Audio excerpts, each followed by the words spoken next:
NATO is about to go to war with Russia in Ukraine. They're about to send troops in, but 3 months ago, nobody was talking about that except us. Back in early February, we were warning people that this was going to happen. World War III. I have some insider information today that confirms my suspicions about the expeditionary force that is moving into Ukraine. It's going to be a coalition of NATO-backed, not mercenaries, but actual soldiers under the guise of peacekeepers. We have very credible sources that are telling us that is about to happen in the coming months ahead because of the breakdown of the Ukrainian military. Right now, okay, now let's just try to get our bearings here, guys, because something big is about to go down. Everything that we've been talking about, the absolute worst is about to happen, okay? Now, you need to understand what's been going on in the last 48 hours. Russia has had its strategic triad attacked at Engels Air Base. 2 drones attempted to, and we don't know what the outcome was. The Russians say that there was no successful hits, but you just never know. Either way, they had their airbase attacked, and then they also had a nuclear power plant attack. They've had to evacuate 9,000 children from Belgorod due to cross-border incursions by these NATO-backed partisan groups. Now, why do I say NATO-backed? Before, they were referred to as these paramilitary groups with questionable neo-Nazi adjacent ideologies or actual neo-Nazi ideologies. But now it's getting much, much worse. You need to understand what's going to happen here, okay? This is what I really, like, if I was to take all of the data that I've aggregated up until this point, against the backdrop of steadfast defender, against the backdrop of Poland, which right now is in a state of gridlock due to farmers' protests. We're going to talk a little bit about how that factors in here. But knowing what we know about the crackdown on people reporting the movements of military equipment in that country, what it starts to look like, and I said this yesterday, but it bears repeating, NATO is trying to provoke a Russian response. At the time of making this video, Russia has 9 bombers in the air headed to Ukraine. This is what the Russians have been doing. Every time NATO has overstepped the boundary, Russia has played it cool, okay? Because they don't want to escalate, because they know what's going to happen if they escalate. Immediately, this is going to give NATO the license that it needs to enter into the conflict. What NATO needs most right now, I'm talking about the wet dream of every NATO leader right now, is an attack on NATO territory that is what I call a flashbulb event. I didn't invent the term flashbulb memory, but as it pertains to a flashbulb event, which will be exploited towards the ends of whatever sort of a foreign policy shift is required at the time. Imagine where you were when, September 11th happened, or when, for some reason, I don't even know why, because I didn't really care at the time. I certainly don't care now. But I remember where Princess Diana was, or I remember where I was when Princess Diana died. Okay, I was playing Resident Evil 1 on the PlayStation. Them's were the days. But the memory has to be so potent and so emotionally impressionable that it leaves, it etches deeply into your brain so that it can be conjured up to rally support for whatever sort of cause they want to initiate. And right now, public support for any sort of troop deployment into Ukraine is rock bottom. Okay, it's way down here. It's not even on the charts. What they need to do is bring that up to 50%. They can only do that if the Russians attack first. Now, the reason why you're not seeing the Western media pay any attention to what's going on in the battle zone right now, and it seemingly just completely fell off the radar of legacy media, there's a reason for that. Because when the Russians finally do get pushed over the edge, okay, because right now we're pushing their buttons, and I'm going to share a story with you that blew my mind when I read it. Right when that happens, it needs to be high contrast, okay? It needs to be like a stark, hard-hitting, out of nowhere, we were just minding our own business and Russia attacked us like scenario. If they're reporting on the events that are going on in Ukraine, and if people actually knew, like what this story here, that, it's now an open secret, that, Western troops are in Ukraine, according to the Polish Foreign Minister Radoslaw Sikorski. If they don't want people to be aware of what's going on there, because when it makes the flashbulb more potent, okay? It just like Pearl Harbor, we were just minding our business and we got blindsided by the Japanese. The same thing is true with September 11th. Don't pay attention about what's going on in the Middle East and all of a sudden these evil guys attacked us. It's more impactful if there's no context, is what I'm trying to say.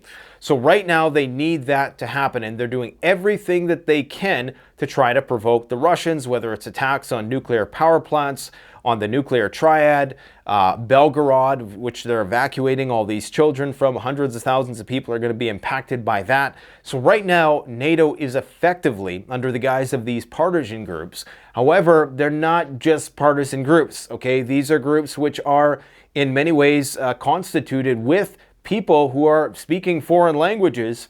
Case in point, an armed Romanian group announced its participation in attacks on the Belgorod region. Romania is a member of NATO. They're using NATO weapons to invade Russia, and Russia has not done anything about it. What the Russians are going to do is what they're going to continue to do until they get pushed too far, is they're going to do these sorties where they're going on these bombing raids and they're going to target a bunch of places inside Ukraine, as they always do, because they have to respond in some way, shape, or form, but they're trying to keep their cool. Right now, the Russian military is expanding in ways that should be terrifying to all of us. They're talking about building whole new army corps. We're talking about hundreds of thousands of more troops, something like 16 divisions or something crazy like that. They're going over 2 million active duty troops. Active duty troops. That's probably more than all of NATO combined easily, I would presume, in terms of active duty. Maybe if you factor in the Ukrainians, then, that there's a bit more parity there. But either way, these are all troops that are going to be getting frontline combat experience. Now, there is more and more confirmation of the information that foreign fighters participated in the attacks on Kursk and the Belgorod regions. All of them at different times were placed under the banner of the Kiev neo-Nazi regime by and this is of course from a Russian source, but you have to be sourcing these materials alternatively. That's the only reason why I knew 2 months ago that this was going to happen. And they were calling it an expeditionary peacekeeping force then. Now Macron is calling it something different. You see, the plan is broadcast in advance. Usually the Russian intelligence gets winds of it, but they don't know all the details of how it's going to manifest. The plan is going to be the plan. There's going to be NATO troops on the ground. How that actually manifests is going to be different. It could be the UK leading it. It could be Macron. For all we know, the Germans are going to be the first ones to get there with the Taurus missiles. It's anyone's guess. But like a zipper, I mean, the future comes together as it was intended. How it's going to get there, we don't know. But we know what the outcome is going to be. It's going to be NATO troops on the ground. They're talking about how they're going to need 50,000 troops on the left bank of the Dnieper River. 50,000 NATO troops, something like a company of troops or a platoon of troops every kilometer or something like that. I don't know how you're going to hold, back the Russians with just that, but they're going to go along the river. And that's the plan right now. And then, of course, put French troops along the Belarusian border. I'm getting all kinds of weird messages out of Poland that they are currently suppressing people's ability to share information about the military maneuvers in that country. You have the gridlock caused by the Polish farmer protest, which could be interpreted one of two ways. It could be that the Russian cyber army is currently in there fanning the flames of this farmers protest to, rally people up online. It doesn't take much to anonymously try to rally people up online, get them out there blocking the roadways. Because if you think about it, okay, let me see if I can find the story here. If you think about it, this would be a great 4D chess move if you knew that you were going to go to war with a country, if you wanted to slow a country down. Get the farmers to block the roadways to make military logistics damn near impossible in the country. Okay, you have a bunch of heavy equipment, essentially tanks, blocking the roadways, so you can't maneuver around that. But there's another way to look at this. This could be something which was partly orchestrated by the Polish government to use as justification to put the country into some low-level state of martial law, which it arguably already is in the regions closest to the conflict zone, in the regions closest to Belarus, Kaliningrad, and Ukraine. Now, I'm not there. I don't know all the details of the situation, but I get the sense from people who are sending me information that it is not good. This is a email I got from a lawyer in Poland today. The Polish media are silent about these facts. For about 2 months, we are under strict controlled media coverage of the Russian movements in Belarus. But the Poles are talking about the war more and more. I'm afraid that they will block information from us to prevent panic on the roads, just as they did in Ukraine. And that's exactly what they did in Ukraine. Of course, if they are going to put troops into Ukraine, it likely has to come through Poland, because it's not going to come through Hungary. It's probably not going to come through Moldova or even Romania, possibly Romania. But, I think the easiest way for them to get in there is going to be through Poland. And the idea is for the French troops or the Nato troops to occupy the Belarusian front in the north, so that those Ukrainian forces that are currently there can be relieved of that region of the map and then go into the western part or the eastern part of the country to confront the Russians. Okay, so the most important takeaway from this story is that the Romanians admitted to their attacks on the Russian border. We're talking about militants from the RBGG group. The militants themselves declare themselves as citizens of Ukraine who are native speakers of the Romanian language. However, there is information that the group also includes militants directly from Romania who perform command functions among the rabble armed with NATO weapons and involved in attempts to break through the Russian border in the direction of Grey-Voron, which is right before Belgorod. So you're seeing what's happening here, okay? We're at war with Russia. It's just not fully official yet. They don't want to bring any attention to this, what's happening right now, because when Russia finally is forced to respond, which they're going to be, I believe, in like the next few weeks, possibly, you got steadfast defender window out until May. And remember, at the start of this video, we said in early February that it was going to be a couple months. That's what our sources were telling us then, that until this troop deployment was actually realized. And this thing is progressing at a rapid rate. Remember that this came out of nowhere. Emmanuel Macron one day just up and said, yeah, we're going to put troops in Ukraine, or we're considering it. And then all of a sudden, the conversation continued to evolve. Now, they're saying it's an open secret. So it's much easier to segue people and to get people to adapt to having a troop presence there if you present it in this stepwise sort of fashion. So crazy. What's gold doing right now? Gold is over 2,200 again. What a surprise. Guys, look at this. Central banks hoard gold at the fastest pace in modern times. Look at that. Okay, now ask yourself this question. If the smart money, the people who have ruled the world for thousands of years, I'm not talking conspiratorial, I'm just talking old money. Old money and central banks are buying gold. Why are they telling all the retail investors to buy Bitcoin, this thing that doesn't exist? Do you really think, there's people, look, I'm of the belief that cryptocurrency and decentralized finance certainly has a place in preparedness. It was truly desensitized. Unfortunately, it's totally trackable. But I'm sure you could make an optimal system where it was fully untraceable and decentralized. Whether or not you want that is another story, a subject of debate, I suppose. Regardless, the rich people who have run the planet for thousands of years and the central banks are buying gold. And the price of gold is skyrocketing.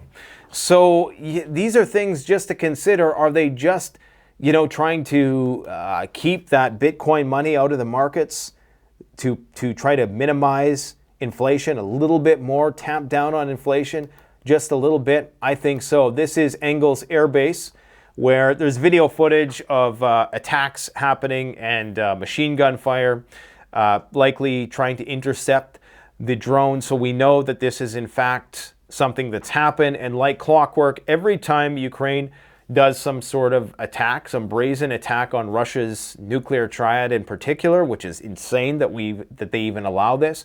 But I understand why the Russians are not letting these tactical defeats, if you can even call them that, get to them and mess with their strategic plan. They're keeping their eye on the prize. They're not being emotional and reacting in the way exact that NATO wants. However, the point is going to come when you introduce the F-16s, where Russia will have no choice but to give NATO the flashbulb event that they need to rally people around the cause of sending troops to Ukraine. That's exactly what we need at this point. Now, another big story: Iranian hackers claim to have breached the Dimona nuclear facility. Let me see if I have any information on that. In addition to that, Ben Gurion Airport was attacked not by Hezbollah, not by Hamas, but by members of the Iranian-backed militia groups, or the IRGC-backed militia groups from Iraq. So they're getting it from all sides. The anonymous organization sent posts on social media claiming that its hackers had succeeded in stealing documents from what is probably one of the most important strategic facilities inside Israel, okay? They've known for a long time that if a war was to start, this would be one of the primary targets. It's no surprise. They're talking about utilizing the Samson option as a deterrent today, because they're concerned that if they can escalate to de-escalate, that maybe if they use a nuke somewhere, the Iranians will call back their proxies. So what they've done here is that they were able to steal documents from the Negev nuclear research facility and erasing some information in computer systems they hacked. Apparently, this was a pretty big setback for the facility. The hackers say that Israel needs to evacuate the Dimona, a town of less than 10 miles from Dimona, and they have their hands on the switch. I believe they erased a bunch of PDF documents and all kinds of files on the system. Now, cybersecurity experts in Israel are saying that these claims are exaggerated, and so far it appears that the hackers have only succeeded in stealing unclassified documents, if that. Regardless, this is a security breach. In addition to the attack on Ben Gurion Airport, as we reported yesterday, the IDF is currently stockpiling underground parking lots and whatever emergency shelters with provisions in such case that the war with Hezbollah begins. So we have just, a series of escalating events, very, very slowly, mission creep. They're talking about how the creation of a NATO wall along the right bank of the Dnieper will require the deployment of at least 50,000 military personnel. Two options are being considered. Option number one, build a NATO rampart along the right bank of the Dnieper from Kiev through Dnipropetrovsk. I can never pronounce that. If we consider the first option, we come to the conclusion that in order to fully control what is the right bank of Ukraine, NATO country will need full-fledged divisions or even an army corps. If we assume that NATO is going to put at least one platoon of soldiers, 20 to 30 people, every kilometer, then for 2.5 thousand kilometers of the Dnieper, making simple calculations, we get 50 to 75,000 troops. For some reason, I think that they're going to need a bit more than that. That seems very sparsely populated. We have 3,000 U.S. military vehicles unloading in Europe as we speak. Let me see if I have a picture of that. This is in Greece. So, U.S. heavy infantry armors, southeastern Europe, thousands of combat vehicles, Abrams tanks, and Bradley vehicles deployed by the Americans, Bradley fighting vehicles during the transport. Let me see here. The Greek port of Alexandroupolis was used for the first time to line heavy combat equipment on the largest scale to date, with 3,000 vehicles being unloaded. Guys, this is probably for the Middle East. I mean, look at these vehicles. That's for the Middle East. That's for Lebanon, okay? Holy shit. The equipment will be transported to multiple locations to rapidly generate combat power to deter potential aggression and reassure NATO allies. NATO. Is Israel in NATO? I don't know. What else do we got going on here? Yeah, NATO's got a lot of activity going on in the Black Sea right now as we speak. Interestingly, Vladimir Omolan, he's the infrastructure minister in Ukraine, said something quite telling today with respect to their motivations in terms of getting funding for the Ukraine war. He said, if we win, you will be paid back in Russian oil, gas, diamonds, and fur. He said, this is from Politico. So this signals, that they're going to do this war bond lend-lease scheme, where so long as Ukraine wins, of course, even if they don't, then who's going to foot the bill? It's going to be the U.S. taxpayer and all the Western taxpayers.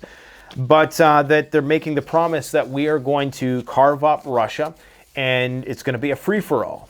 So this is why, this is just proof of Russia's threats that you guys are plotting for the strategic defeat of Russia. Therefore, this is an existential war for us, and we will use any means necessary, even if it includes nuclear. Ukraine and the United States are getting so desperate that Tokyo is going to transfer Patriots to Ukraine in order to replenish their depleted stocks. So the Japanese are not very happy about that. And this whole thing, guys, about Trump saying that we're not going to defend the allies unless they pay their fair share, it's all bluster. Okay, I'm telling you, this is all bluster. Because he knows full well that the countries that are most proximate to Russia are amongst the highest spenders in NATO in terms of proportion of GDP. And the ones that aren't, the US has a massive military presence there. Like the Germans, they're not up to 2% GDP of military expenditure. They probably will be by the end of this year. But right now they aren't, and that's where you have 50,000 US troops and Ramstein Air Base. So this is just, stuff that a person will say to get elected. I regret to inform you, it doesn't matter who they put up there. World War III is baked into the cake. Okay, it's coming no matter what. Thanks for watching. I got to get going today. Sorry to keep it short and sweet. Some of you like it that way. That's fine by me. Thanks for watching. Canadian Prepper out.